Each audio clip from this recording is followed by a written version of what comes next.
If your favorite mystery involves the ocean, you're in for a wild ride. Stay tuned. In 2018, a marine biologist tagged a 10-foot great white shark to study its depth and temperature as it swam through the Pacific Ocean. Everything was smooth sailing for a few days, until suddenly, the shark plunged to a depth of 2,300 feet. Then the tag, and the shark, went completely still. Many thought it might have been an orca, but here's where it gets interesting.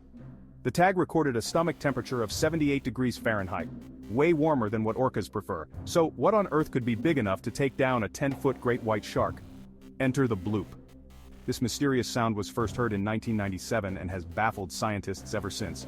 While some say it's just glaciers melting, others aren't so sure. Could there be something lurking in the depths of the ocean that we haven't discovered yet? So next time you hear about the bloop, remember, the ocean holds more secrets than we might ever know. Stay curious, mystery enthusiasts.